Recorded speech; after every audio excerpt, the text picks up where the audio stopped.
After the crucifixion, a Jewish rebellion against Roman rule broke out in Jerusalem. The Roman soldiers destroyed Solomon's temple, burned Jerusalem, and eventually renamed the land of Israel Palestine. The Hebrew tribes dispersed from the land of Israel and joined together into a ferocious force of brutal seafaring warriors. They named themselves after their 6 great ancestors, the 6 Hebrew Hyksos kings who once ruled Egypt. The VI in their name, Vikings, is the Roman numeral for 6. 6 kings.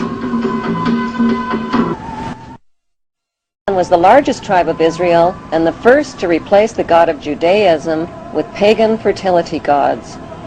The tribe of Dan became seafaring pirates, looting their way from Greece along the Mediterranean, leaving evidence of their migration route. Like signposts, they incorporated the name of Dan into the names of mountains, towns, and rivers, like the mighty river Danube. They raided their way up the coast of Europe and built settlements in the British Isles and in Scandinavia.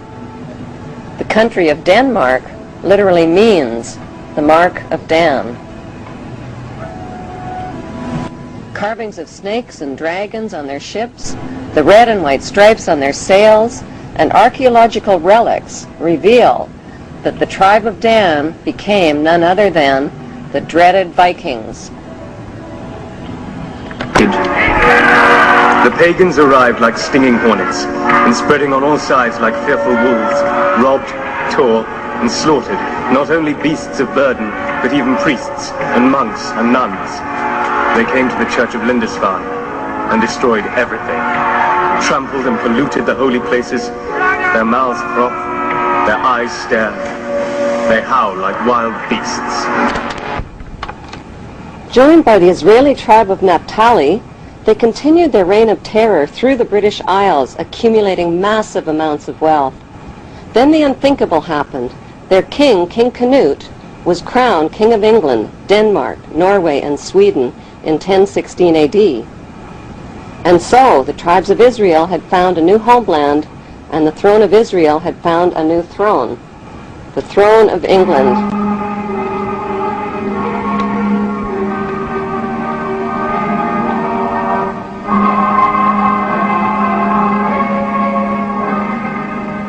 Danish royalty from the tribe of Dan intermarried and became related to almost all of the monarchies of Europe, including Queen Elizabeth of England.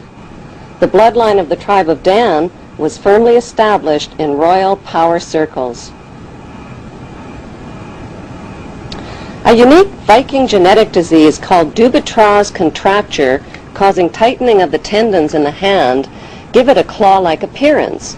U.S. President Ronald Reagan and British Prime Minister Margaret Thatcher contracted the Viking genetic disease and are believed to be descendants of the Vikings, and thus descendants of the tribe of Dan.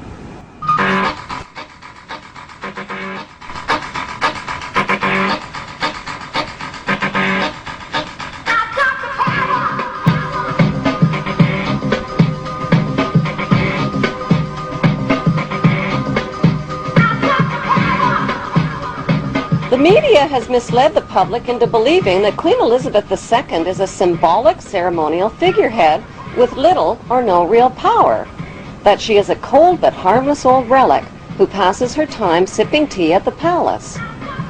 Nothing could be further from the truth. As British monarch, Queen Elizabeth II is the wealthiest, most powerful person on earth. She embodies the crown and supreme world power. Presidents of the United States are forbidden any title of nobility and are subservient to the monarch. The U.S. President is Commander-in-Chief of the Armed Forces based at Camp David, which is known to insiders as Camp King David. Prime Ministers in Commonwealth nations like Canada and Australia are also subservient representatives of the British King or Queen. They are her spokesmen. The Governor-Generals of the Queen's Commonwealth nations represent and exercise the Queen's power on her behalf. What the general public doesn't realize is that their leaders are only representatives of the monarch and do not possess the power. They exercise the power.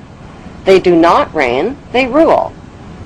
The monarch, on the other hand, reigns but does not rule, possesses the power but does not exercise it. By delegating her powers instead of exercising her powers, the Queen is left safely outside and above the conflicts and divisions of the political process. She is protected from becoming a target of political hostilities.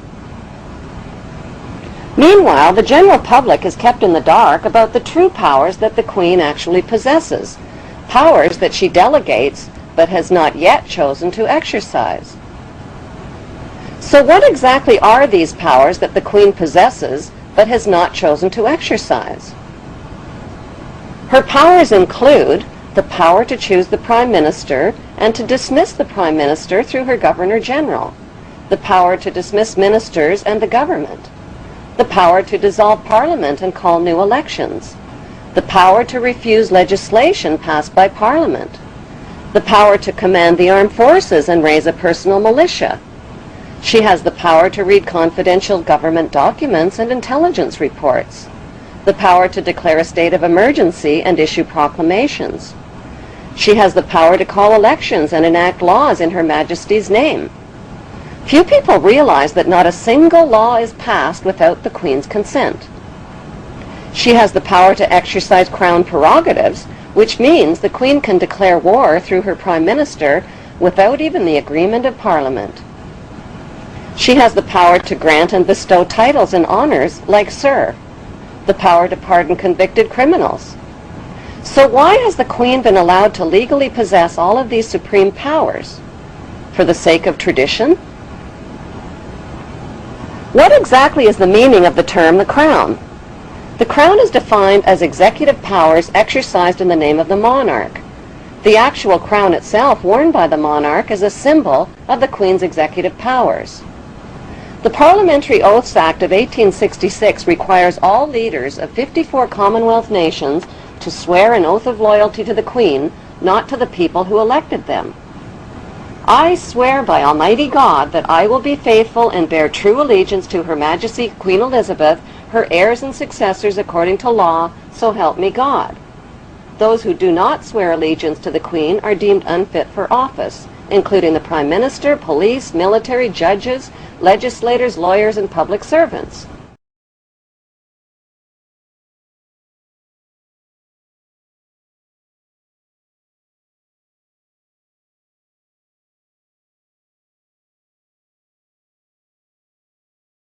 New citizens to the Queen's Commonwealth nations must swear allegiance to Her Majesty the Queen.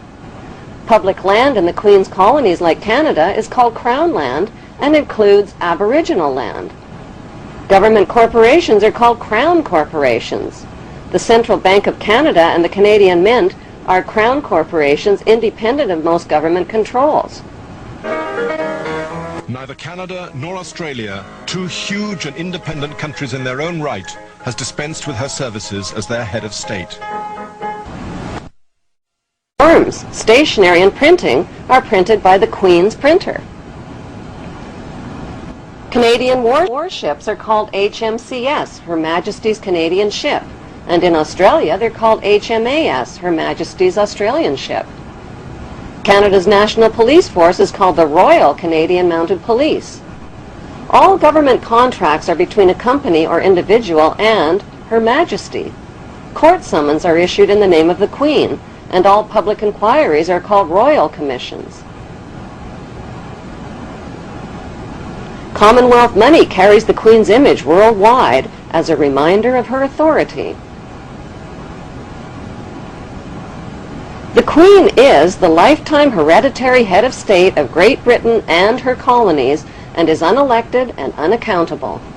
It is against the law to advocate the abolition of the monarchy. After the revolution, the French started calling her the lady, but in English, the Queen is still the Queen. Move, I tell you. Originally, in India, Persia, and Arabia, she was male and weak. Check, Your Grace. But she changed sex in Europe in the Middle Ages and became the strongest of all chess pieces. I fear the Queen is powerless now. The Queen is never powerless. For example, What is the cost to British taxpayers to support the Queen and her blue blood entourage? The Public Accounts Committee and National Audit Office are forbidden to examine Queen Elizabeth Windsor's family finances, but the civil list payments are reviewed every 10 years. So for the year ended March 2002, the running expenses of the Windsor household were £7.9 million. Family spending, $35.3 million. Security, $30 million. And the list goes on. How much is the Queen actually worth? The Queen's wealth is divided into three categories. Her wealth as the monarch, her visible personal wealth, and her invisible personal wealth.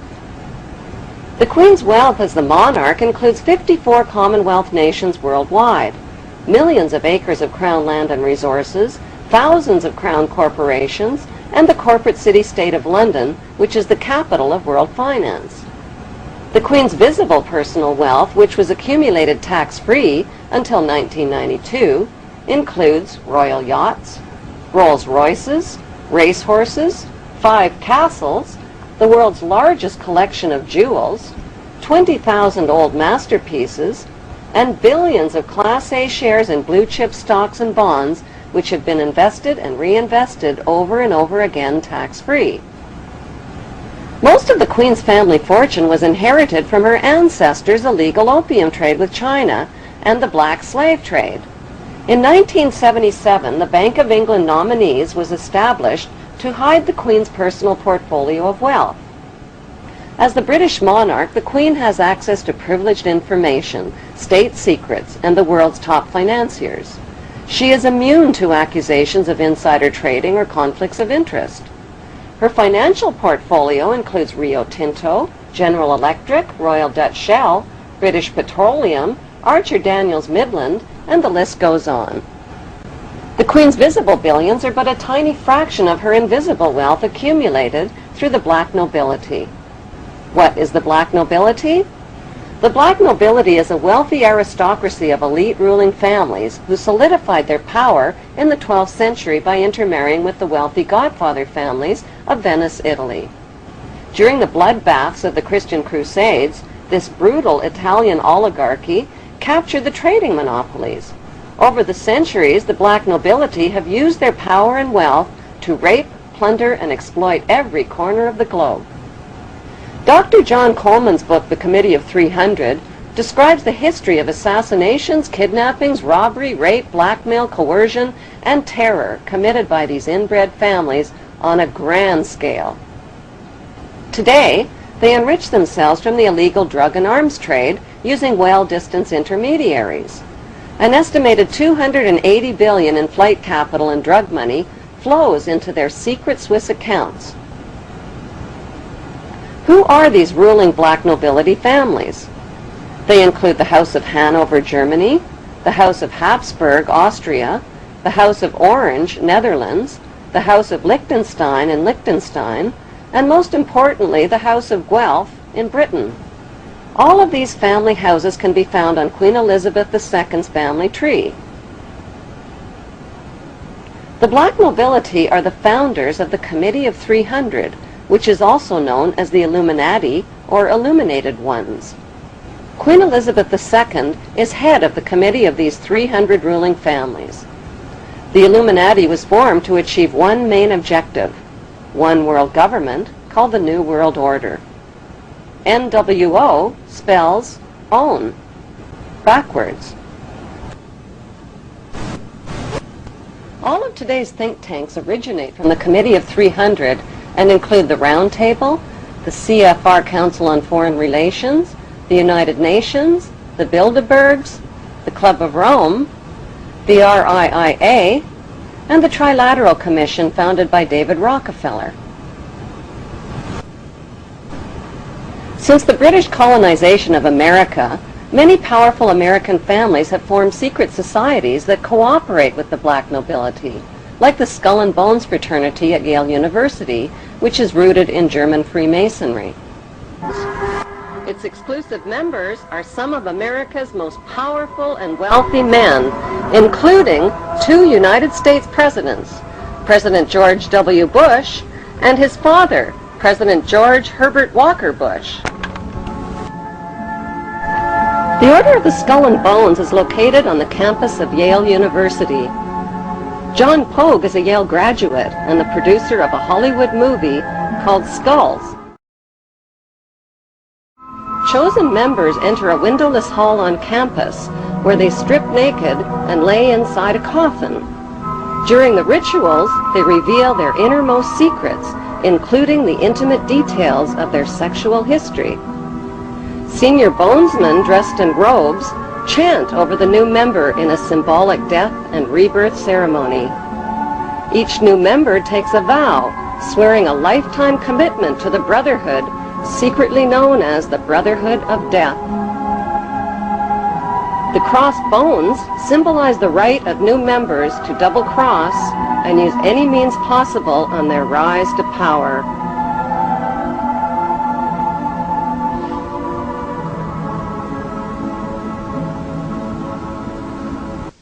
They're supposed to recount their entire sexual histories in sort of a dimly lit, cozy room. The other 14 members are sitting on plush couches, and the lights are dimmed, and there's a fire roaring. And this activity is supposed to last anywhere from between 1 to 3 hours. So George W. Bush, recounted his sexual history?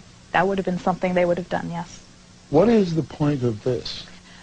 I believe the point of the year in the tomb is to forge such a strong bond between these 15 new members that after they graduate, for them to betray Skull and Bones would mean they'd have to betray their 14 closest friends.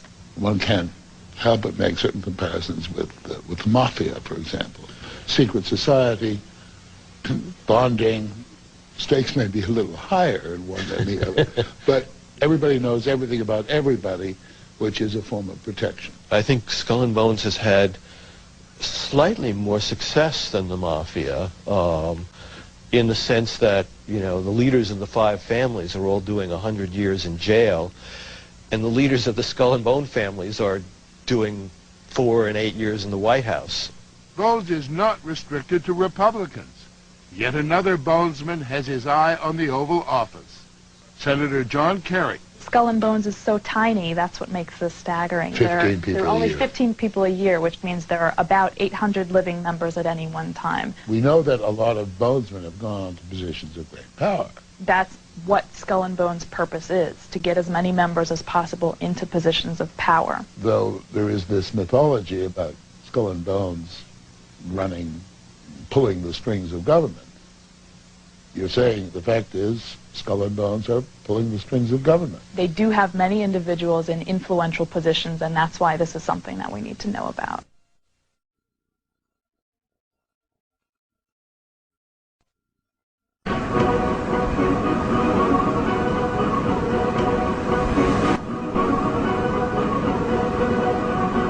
The New England Genealogy Society confirms that 19 U.S. presidents are descendants of King Edward III of England.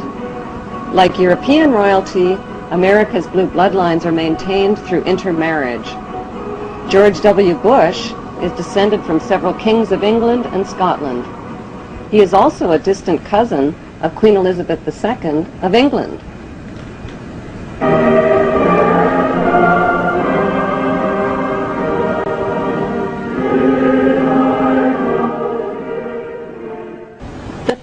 Of the Committee of 300 have given birth to the Tavistock Institute, HARP, the RAND Corporation, Stanford Research Institute, and the Institute for Policy Studies, among others. One study group at the RAND Corporation specializes in predicting the timing and direction of thermonuclear war. These institutes and corporations are engaged in the secretive development of brainwashing and population control techniques, the mapping and patenting of human and animal DNA, and the genetic engineering of human, animal, and plant life. They are also developing chemical, bacteriological, and psychological weaponry, as well as tectonic and climate weaponry. How does the Committee of 300 justify their monstrous acts of evil? Their common philosophy is that the end justifies the means, no matter how diabolical. That end is to fulfill their biblical covenant using apocalyptic weaponry for an eternal throne and one world empire. Was the time earthquake in Iran triggered by natural causes or by man-made causes. In the late 1800s, Serbian-American inventor Nikola Tesla developed tectonic weaponry capable of triggering earthquakes. He claimed the technology could split the earth in half with the press of a button. Tesla sold the patents for his earthquake technology to U.S. weapons manufacturer Westinghouse in 1885. Today, the U.S. military controls and uses the technology at their high-frequency active auroral research project called HAARP, located at Gakona, Alaska. In his book, Angels Don't Play This HAARP, Dr. Nick Begich claims the U.S. military has developed tectonic and climate weaponry that can trigger earthquakes, manipulate weather systems, and cause floods, droughts, and hurricanes that threaten the economies of other nations.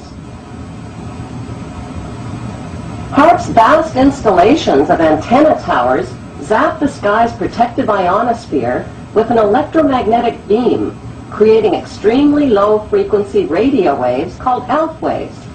These ELF waves bounce back to Earth as plasma balls. This tectonic weaponry can be more lethal than any of America's most powerful nuclear weapons. Only one nation in the world has been insane enough to drop atomic weapons of mass destruction on the innocent populations of 2 large Japanese cities, chemical weapons of mass destruction on innocent civilians in Vietnam, and depleted radioactive uranium weapons of mass destruction on the people of Iraq.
Like the pharaohs of ancient Egypt who built their empire with the help of a Grand Vizier, Queen Elizabeth II also has a Grand Vizier who serves as her most trusted advisor. His name is Lord Evelyn Rothschild, and he is the second wealthiest and most powerful person on earth. He is also Lord of the world's financial capital, the city-state of London. Lord Rothschild and his ring of power hide their identities behind 13 city council members who stand in as their representatives. On November 30th, 2000, Lord Rothschild, now in his 70s, got married in London to a wealthy Zionist businesswoman named Lynn Forrester. The couple then jetted to Washington and spent their wedding night in the White House. Just months before 9/11, they moved to New York and settled into their 18th floor luxury palace at River House, where 2 private terraces offered them front row seats for the scheduled 911 show.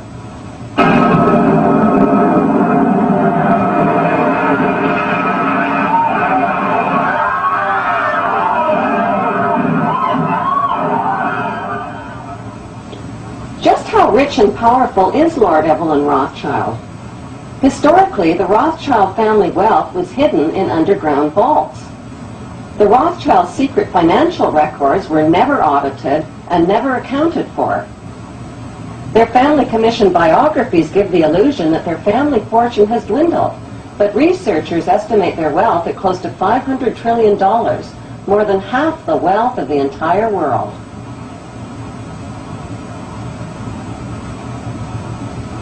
Besides their many castles, palace mansions, wineries, racehorses, and exotic resorts, the Rothschilds bought Reuters in the 1800s. Reuters then bought the Associated Press, which selects and delivers the same news stories to the entire world, day after day. They have controlling interest in 3 major television networks and easily avoid media attention since they own it. Until recently, they owned and operated England's Royal Mint and continue to be the gold agent for the Bank of England, which they also direct. They control the LBMA, London Bullion Market Association, where 30 to 42 million ounces of gold worth over $11 billion are traded daily.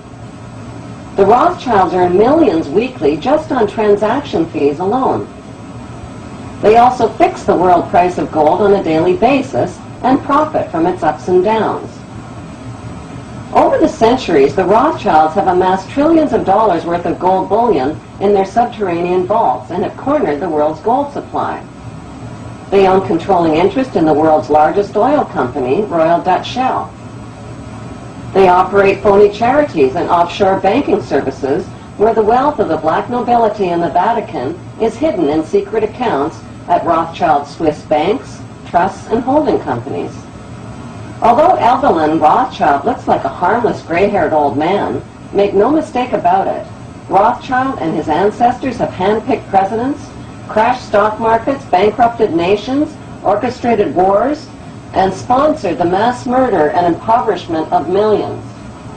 The wealth hoarded by this one family alone could feed, clothe, and shelter every human being on earth.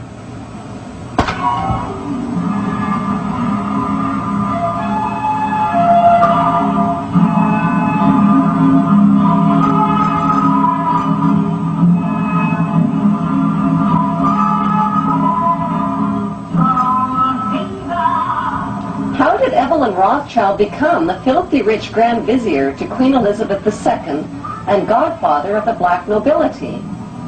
By birth, Evelyn Rothschild is the great-great-great-grandson of Mayer Rothschild and is passing the godfathership down to David de Rothschild.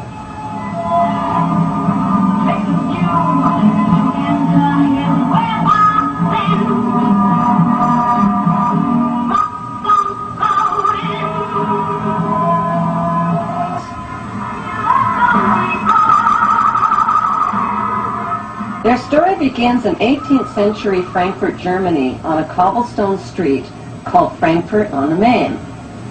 Mayer Amschel Bauer was a goldsmith and a loan shark. He hung a red hexagram shield over his doorway and changed his name from Bauer to Rothschild, which means red shield in German. The red hexagram shield was the symbol for the world revolutionary movement. Family biographers described Mayer Rothschild as a poor man who lived with his family above his goldsmith shop and sold rare coins to royal customers. Contrary to appearances, Mayer stashed a big supply of gold, precious coins, and jewels in special hiding places inside his house.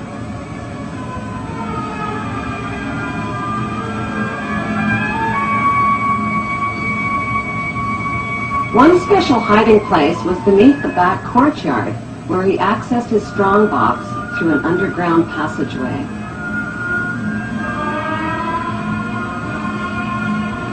Mayer taught his 5 sons the tricks of the trade. To them, he wasn't just their father, he was their lord and master. To them, he was Lord Mayer. In 1773, Mayer Rothschild invited 12 wealthy, revolutionary-minded men to his goldsmith shop. Together, they formulated a plan to seize control of the world's wealth. They made a pact to secretly pool their money and influence to bankrupt the nations of the world and create a new world order.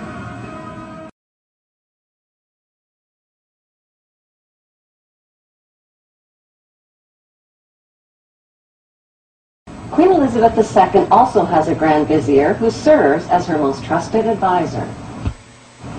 His name is Lord Evelyn Rothschild, and he is the second wealthiest and most powerful person on earth. He is also Lord of the world's financial capital, the city-state of London. Lord Rothschild and his ring of power hide their identities behind 13 city council members who stand in as their representatives. On November 30th, 2000, Lord Rothschild, now in his 70s, got married in London to a wealthy Zionist businesswoman named Lynn Forrester. The couple then jetted to Washington and spent their wedding night in the White House. Just months before 9/11, they moved to New York and settled into their 18th floor luxury palace at River House, where 2 private terraces offered them front row seats for the scheduled 911 show.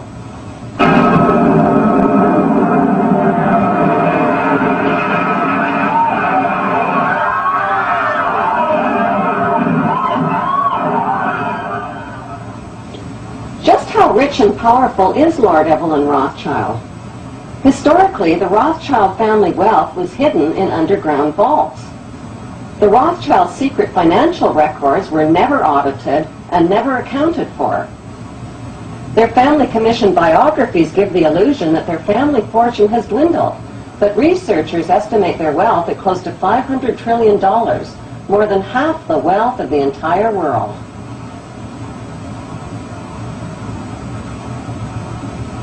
Besides their many castles, palace mansions, wineries, racehorses, and exotic resorts, the Rothschilds bought Reuters in the 1800s. Reuters then bought the Associated Press, which selects and delivers the same news stories to the entire world, day after day. They have controlling interest in 3 major television networks and easily avoid media attention since they own it. Until recently, they owned and operated England's Royal Mint and continue to be the gold agent for the Bank of England, which they also direct. They control the LBMA, London Bullion Market Association, where 30 to 42 million ounces of gold worth over $11 billion are traded daily. The Rothschilds earn millions weekly just on transaction fees alone. They also fix the world price of gold on a daily basis and profit from its ups and downs. Over the centuries, the Rothschilds have amassed trillions of dollars worth of gold bullion in their subterranean vaults and have cornered the world's gold supply. They own controlling interest in the world's largest oil company, Royal Dutch Shell. They operate phony charities and offshore banking services where the wealth of the black nobility in the Vatican is hidden in secret accounts at Rothschild Swiss banks, trusts, and holding companies. Although Evelyn Rothschild looks like a harmless gray-haired old man, make no mistake about it, Rothschild and his ancestors have handpicked presidents, crashed stock markets, bankrupted nations, orchestrated wars, and sponsored the mass murder and impoverishment of millions. The wealth hoarded by this one family alone could feed, clothe, and shelter every human being on earth.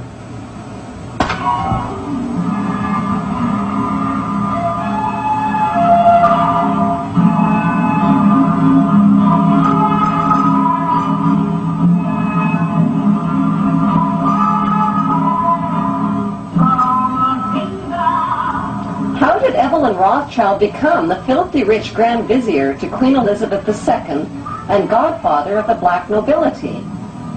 By birth, Evelyn Rothschild is the great-great-great-grandson of Mayer Rothschild and is passing the godfathership down to David de Rothschild.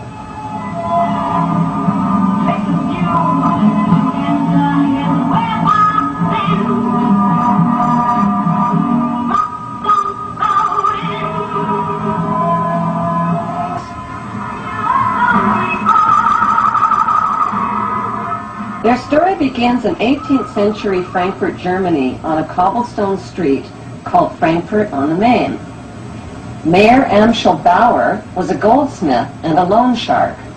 He hung a red hexagram shield over his doorway and changed his name from Bauer to Rothschild, which means red shield in German. The red hexagram shield was the symbol for the world revolutionary movement. Family biographers describe Mayer Rothschild as a poor man who lived with his family above his goldsmith shop and sold rare coins to royal customers. Contrary to appearances, Mayer stashed a big supply of gold, precious coins, and jewels in special hiding places inside his house.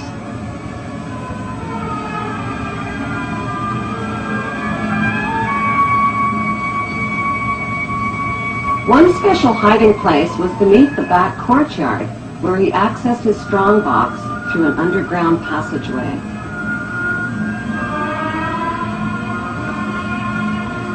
Mayer taught his 5 sons the tricks of the trade. To them, he wasn't just their father, he was their lord and master. To them, he was Lord Mayer. In 1773, Mayer Rothschild invited 12 wealthy, revolutionary-minded men to his goldsmith shop. Together, they formulated a plan to seize control of the world's wealth. They made a pact to secretly pool their money and influence to bankrupt the nations of the world and create a new world order.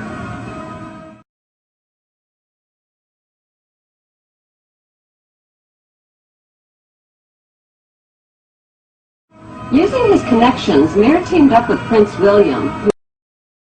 Prince William used his royal connections in Denmark and England to provoke these wars.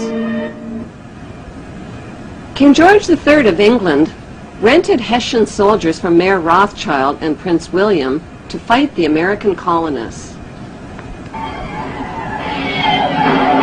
American colonists had already shot down millions of North American Indians whose spears and arrows were helpless against the deadly gunfire. The worst Holocaust in human history occurred not in Nazi Germany, but on American soil.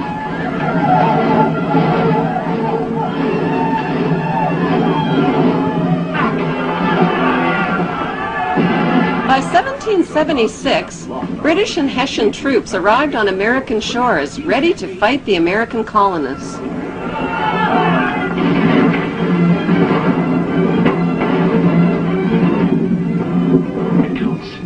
They're preparing for an attack. And we won't have long to wait either. See there? Hessian troops to the north.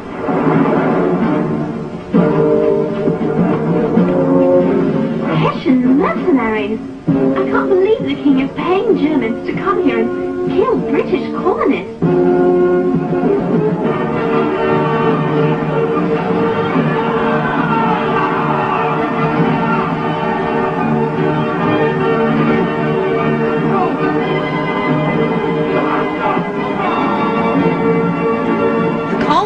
Won their independence, and Mayer Rothschild won his blood money for the heads of each and every Hessian soldier killed on the battlefield. Back in Europe, Napoleon, with his mighty French army, became master of Europe.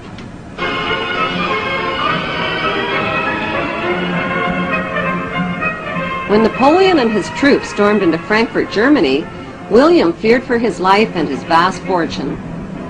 He left $3 million in the hands of Mayer Rothschild to pay the Hessian soldiers. Then he escaped to Denmark to stay with his royal relatives, all of whom were descendants of the tribe of Dan.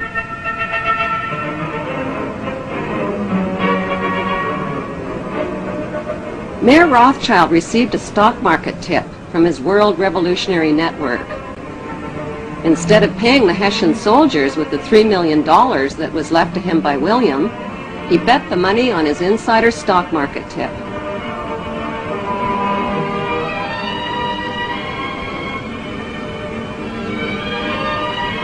With his new fortune, Mayer Rothschild set up 5 family banks to be run by each of his 5 sons in London, Paris, Naples, Frankfurt, and Vienna. On September 19, 1812, Mayer Rothschild died at the age of 68. He left instructions that the amount of the inheritance must never be made public, that secrecy and ruthlessness must be used in all business practices, and that family members must intermarry with their own blood relatives to keep the family fortune all in the family. All 5 brothers dedicated themselves to their ancestors' world revolutionary dream. That dream was to control the entire world under one world ruler by disarming the nations of the world. A king, the son of David, will purify Jerusalem from the nations that trample her down, destroy the lawless nations and gather a holy people whom he will lead in righteousness.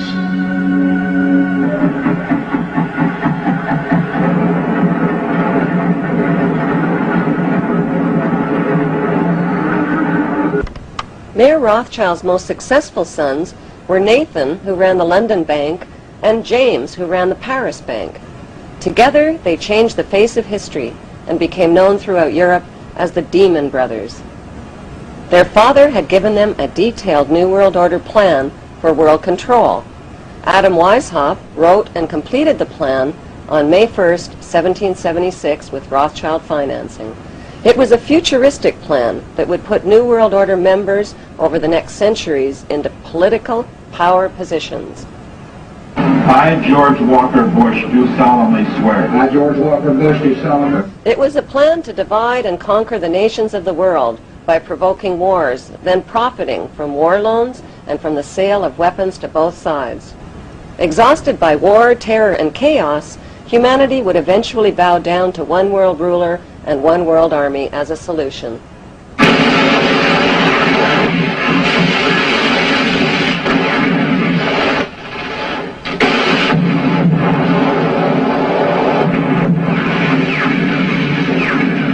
It was a plan to control public opinion by purchasing the controlling shares in TV networks, newspapers, publishing houses, and film studios.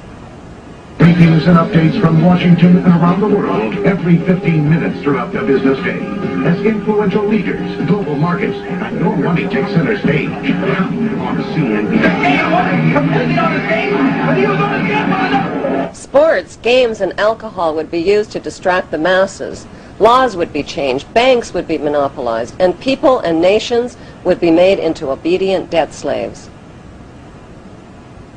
With Rothschild financing, Adam Weishaupt formed a secret world revolutionary group called the Illuminati. He recruited thousands of influential members by convincing them that only men of superior ability had the right to rule over the ignorant masses.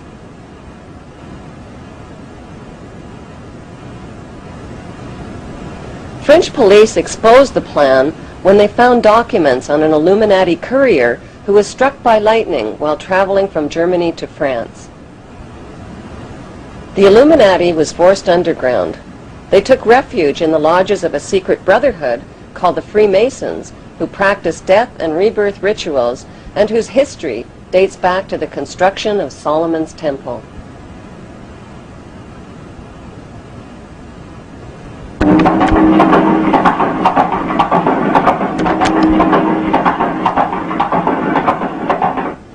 Nathan and James Rothschild came up with a scheme that would put the Illuminati plan for world control into action. It would also make them filthy rich. The brothers helped finance both sides of Napoleon's famous Battle of Waterloo between the French and the English.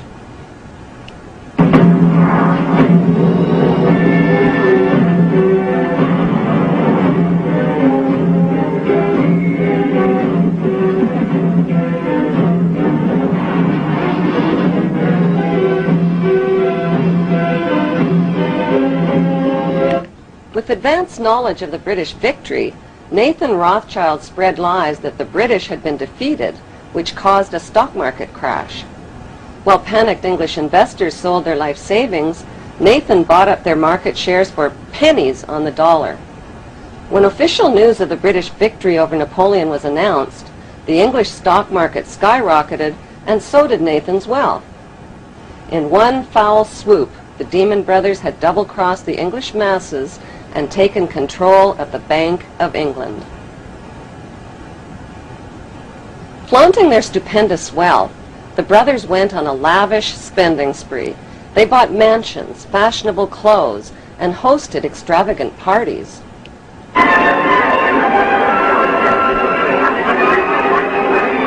By 1818, they had picked the pockets of French investors by crashing the French government bond market.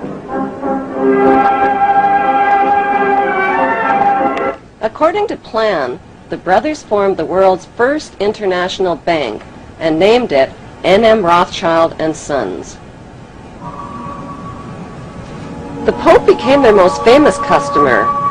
The Catholic Church, which had financed the wholesale slaughter, torture, and looting of hundreds of thousands of Muslims during the Christian Crusades, were now doing business with the Demon Brothers. By 1823, the Rothschilds were guardians of the entire papal treasure and took over the financial operations of the Catholic Church.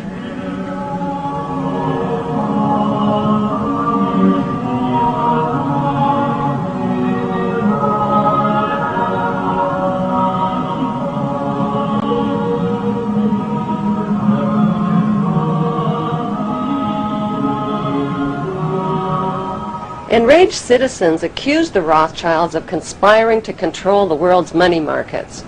Fearing for their lives, the Rothschilds retreated into the shadows and cast their eyes on the youthful United States of America. To avoid publicity, the Rothschilds made themselves invisible by creating and hiding behind two front companies, J.P. Morgan and Kuhn and Loeb.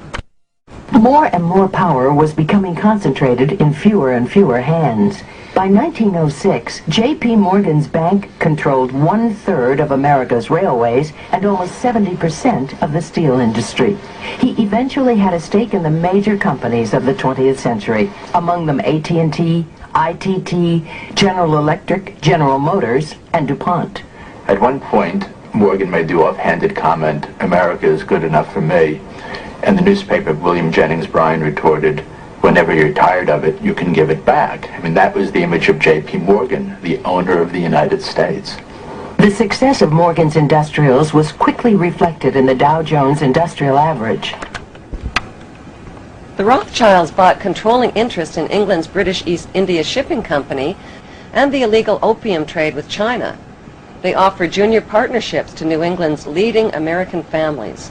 The Russell, Coolidge, Delano, Forbes, and Perkins families became fabulously rich, smuggling opium aboard their speedy clipper ships into China.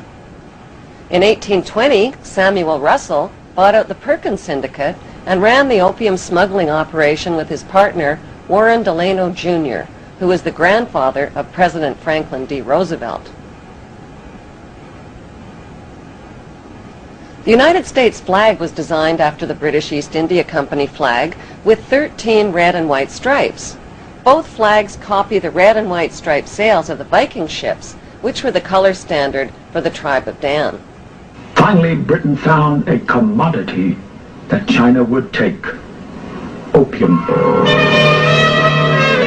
Imported from India. Just a few chests at first, and then thousands. When the Chinese authorities tried to stop the opium trade, the British sent in their gunboats.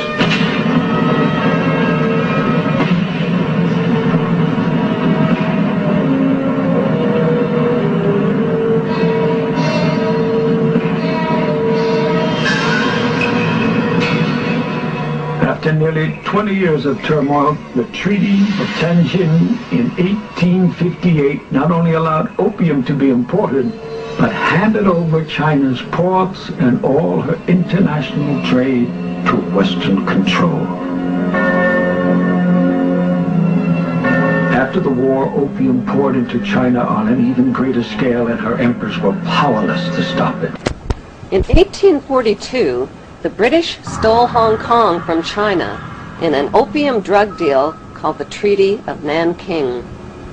The Russell family, who controlled the U.S. arm of the Rothschild drug smuggling operations, set up the Skull and Bones fraternity at Yale University. America's big money families formed the fraternity's inner power circle. Taft, Russell, Schiff, Harriman, Bush, Warburg, Guggenheim, Rockefeller, Stimson, Weyerhaeuser, Vanderbilt, Goodyear, and Pillsbury were all members. These families intermarried over the generations to form America's big money aristocracy. Skull and Bones member Alphonso Taft catapulted his son, William Taft, right into the top job at the White House. President Taft's 17th Amendment to the United States Constitution guaranteed the right of big money insiders to hand-pick senators and buy control of the United States Senate. Today, the most influential members of the CIA, the U.S. government, and big finance are Skull and Bonesmen.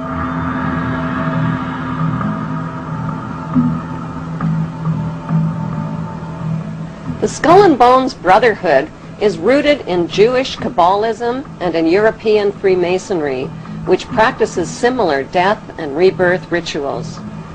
Freemasons are blindfolded, symbolically slain with a noose around their neck, and lowered into an open grave.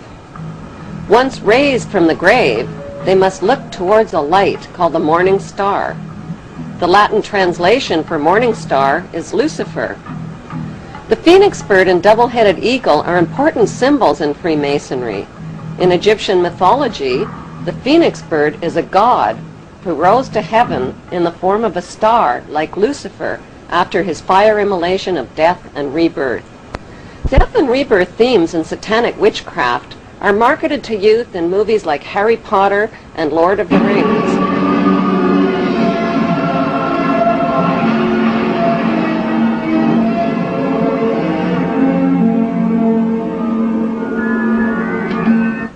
The Hollywood movie lots are owned by the Illuminati Lehman Brothers, Rothschild agent Kuhn and Loeb, and Goldman Sachs.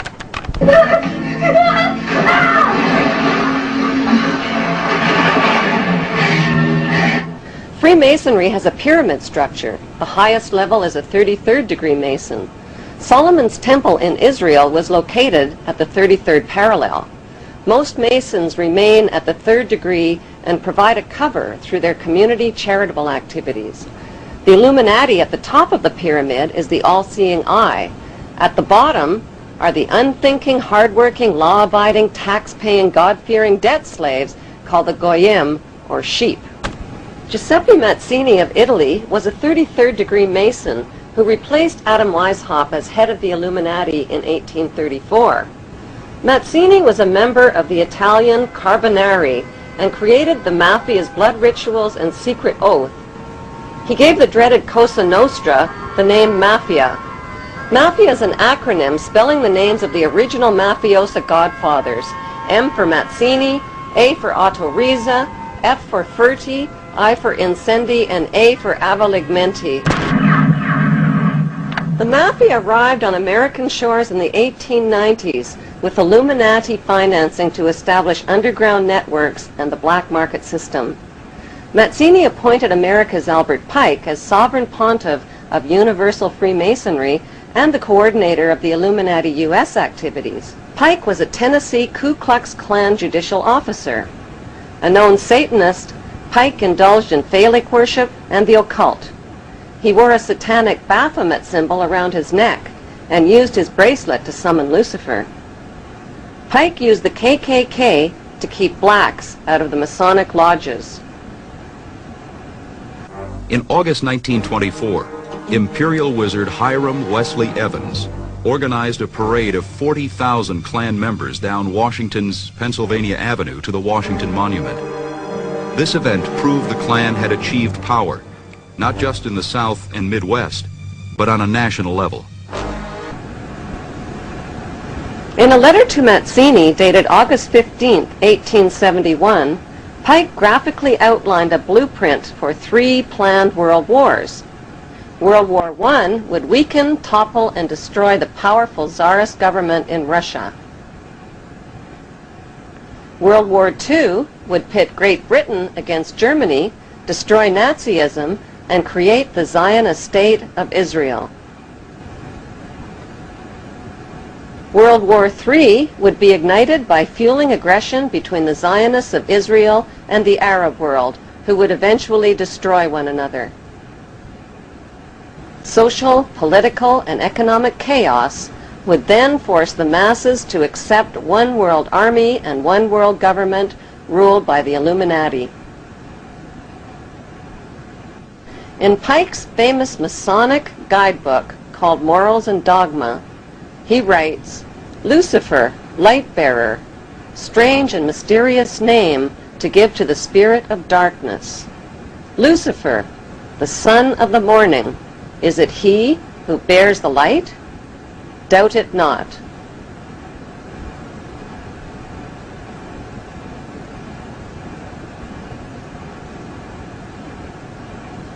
Albert Pike was a Confederate general in the American Civil War. The Rothschilds sent British agents to conspire with Pike and with U.S. politicians and provoked the rebellion that started the American Civil War.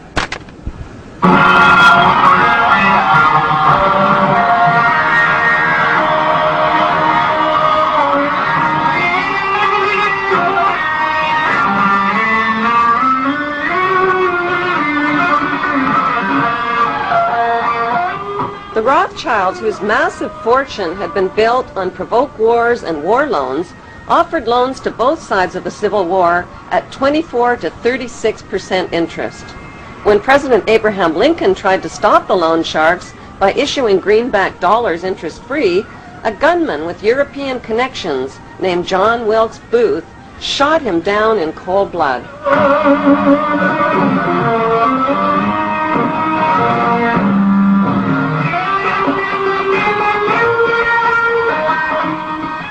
Following the Civil War, Albert Pike was convicted of treason and sent to prison, but President Andrew Johnson, a 33rd-degree Mason, pardoned him. One of Johnson's first acts as president was to veto the Civil Rights Act for blacks, who had been shipped in chains to their wealthy American slave owners. Stealing slaves was a crime, but torturing and beating them was not.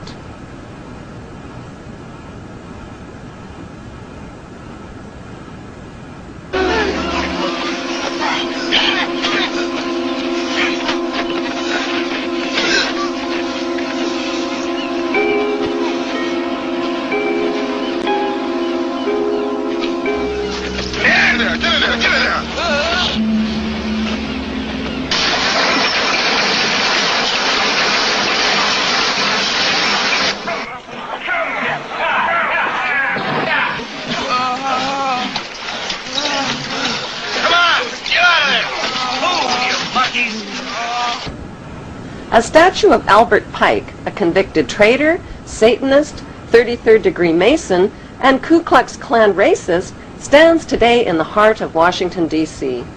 On the opposite side of America stands an honorary statue of Giuseppe Mazzini, the Illuminati mafia boss who put the letter M for Mazzini into the name Mafia. Close by is another and Orient Temple Masons to the Masons of America, celebrating the first Masonic republic called the United States of America. 14 U.S. presidents, including George Washington, are known to be 33rd-degree Masons.